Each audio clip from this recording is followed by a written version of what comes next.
Stop scrolling, because what you're about to hear will make your heart race, your eyes tear up, and your soul smile at the same time.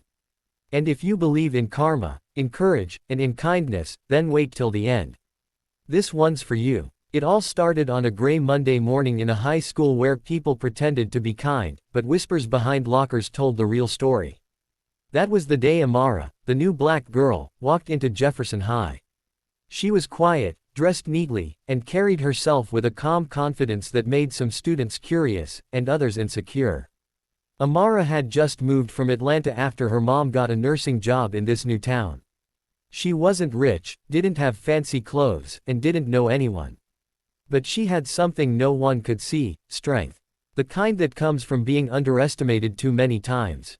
At lunch, she sat at an empty table in the corner of the cafeteria.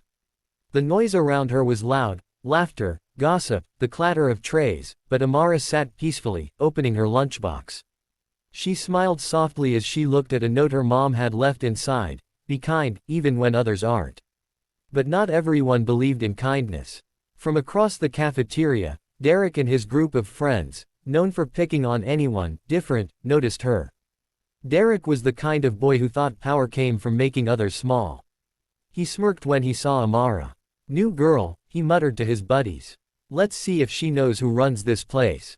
He strutted over to her table, tray in hand, his friends snickering behind him. Amara didn't look up when he stopped in front of her. Hey, Derek said sharply. You're in my seat. Amara looked around. The table was empty except for her. I didn't see your name on it, she replied calmly. That one sentence was enough to ignite his ego. What did you just say? He growled, slamming his tray down. The cafeteria grew quieter, eyes turning toward the corner. I said, Amara repeated softly, I didn't see your name. Derek's face turned red. You think you're funny, huh? Before anyone could stop him, Derek grabbed her wrist. The cafeteria gasped. He twisted it roughly, his voice low and cruel. You better learn your place. But what happened next silenced the entire room. Amara didn't scream. She didn't cry. She simply stood up, her eyes calm, but sharp like glass.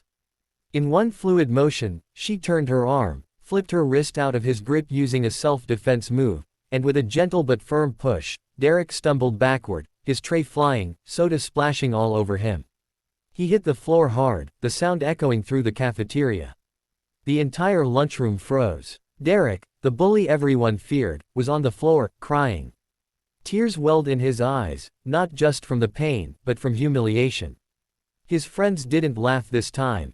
They stared, shocked and silent. Amara didn't gloat. She didn't mock him. She just looked at him and said quietly, now you know how it feels when someone tries to hurt you. Then she picked up her bag and walked out. The cafeteria erupted in whispers. Some students clapped softly. Others followed her with their eyes, realizing they had just witnessed something powerful, not violence but dignity. Later that day, Amara was called to the principal's office. She thought she might be in trouble, but when she walked in, she saw Derek sitting there too, eyes red, head down. Principal Harris looked serious. I've reviewed the footage, he said. Amara, you acted in self-defense. You're not in trouble. But Derek, you owe her an apology. Derek swallowed hard. For the first time, his voice was small. I'm sorry, he muttered. I shouldn't have done that. Amara nodded. I forgive you, she said quietly. But you should remember, being strong doesn't mean making others weak. Something in her tone hit him deeper than any punch could. Derek nodded, shame written all over his face. Weeks passed, and something changed at Jefferson High. People began sitting with Amara. She joined the debate team, where her calm confidence made her one of the best speakers in the school. And believe it or not, Derek, yes, the same bully, started showing up too. Not to cause trouble, but to learn. One day, after practice, he walked up to her again. Hey, he said awkwardly, you're really good at this. She smiled. Thanks. Anyone can be, if they learn to listen before speaking. From that day on, an unexpected friendship began. Derek stopped hanging with the bullies and started volunteering at the community center where Amara's mom worked. People noticed. Change was happening, real change. And by the end of the school year, during the annual assembly, Derek stood on stage, holding the mic with shaky hands. I used to think being strong meant scaring people, he said. But a girl I tried to hurt showed me what real strength looks like: kindness, courage, and forgiveness. He looked toward Amara in the crowd. She smiled, and the whole auditorium stood and applauded. Because sometimes, one moment of courage can change more than just a day, it can change people.